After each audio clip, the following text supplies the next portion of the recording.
especially across Utah, so you tend to get a lot more runoff. In the east, you get 3 inches, not a big deal, but wow. Well, crews are out this morning cleaning up after the storm knocked down several big trees. Power lines are down around town. So we're going to check in with Tom Fergus because he's out as well. 1 to 3 inches of rain. Locally, higher amounts will be possible, so this concern will continue out here for flash flooding. 6th Street and Lincoln. What do you got? What do you got in your hand there, Celeste? Yeah, take a look at this, Rick and Andrea, and just to kind of give you some perspective, this is one of the rocks that they're just lying right in the middle of the road. Take a look at this. So there's been a construction grader out here, a big truck that's been making its way all around some of these roads.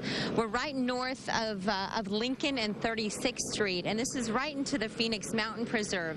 And so it's been working probably for the last several hours working to clean up this road. But imagine this last night at the height of the storm. So much rain fell in such a small amount of time that down this road that you're looking at right here, it was like a river.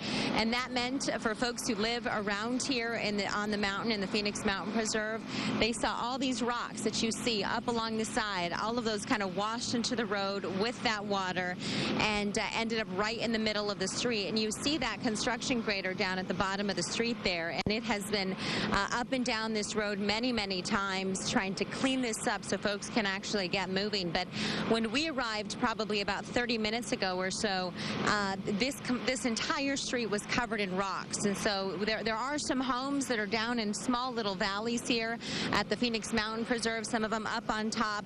So depending on where they're located, they probably fared a little bit differently. But a lot of damage this morning. Let's go ahead and take a look at some of these houses over here, and you can give you an idea of where the houses are kind of situated here on the mountain. A lot of water came down in a short amount of time. You guys were talking about power outages. Earlier this morning, APS was working on restoring power to around 1,000 people or so who lost power. So a lot of damage this morning. This just one street, but there are many. You showed pictures of some video of some trees down on some cars. We were there at 16th Street and Coulter earlier this morning. This is just a little bit of the damage that folks are going to have to clean up this morning. Oh boy. Okay, Celeste, thank you very much. All right, well, now we're going to head to Tom Fergus because he's out this morning with the power outages from last night's storm. Where are we right now as far as people without power? Do we have updated numbers? Yeah. You know, there's a bunch, Andrea. Let me just show you where I'm at first. Check out this power pole over here. You can get a sense for how powerful that strong wind came through here and just knocked these things out. They just replaced that one, put up a new one there, and you can see the old one sitting in the street. And then down to the right here is why a sign is sent to certain people that you interact with on social media, giving you a poop.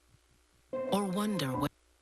So how is Donald Trump going to handle it when Carly comes after him? What do you think? How do you think Carly Fiorina should handle it when this moment comes up tomorrow night? You know, when guys would say something about my hair, my makeup, my clothes, or, you know, you're 5'3", you've got blonde hair, blue eyes, you're from way down south, you couldn't possibly have an answer to a solution. I would just move on and take it as a challenge to prove them wrong. And that is many times what you have to do.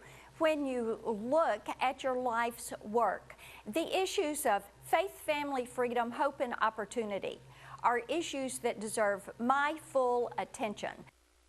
Oh, wow. Also on it, Starbucks, Subway. Now, no comment from the companies because this just came out this morning. So, of course, the IRS wants your money, and they'll take it almost any way they can get it. We have a $1 million check.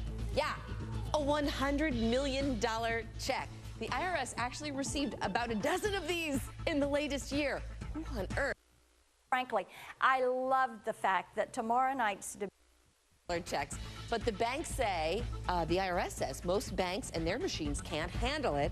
So in case that's you, please include 2 checks in the envelope. All right, so Kenny Loggins is going from the danger zone to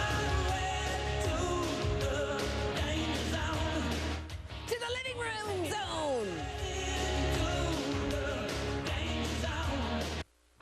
When you will be. Whether the next Knucklehead's good, Tom. All right, thank you. Look how Why clear. do people do things like that? I don't know. Yeah. Why do people do half the Yeah. things they do? Look how clear and blue the sky is right now.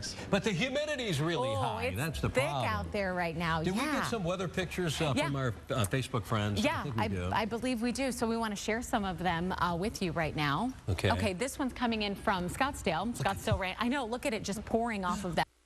The right. Look at your travel time from Bell down to the bottom of the freeway. You're looking at 24 minutes. Look at this red conditions on that 101. They start. Would see it in an amusement park and a ride or something. Doesn't it? That's Susan's, another picture of Susan's port. Drive time. And then let's talk about the West Valley commute to round things out. I-10 eastbound at Avondale. There is a crash there, but look at your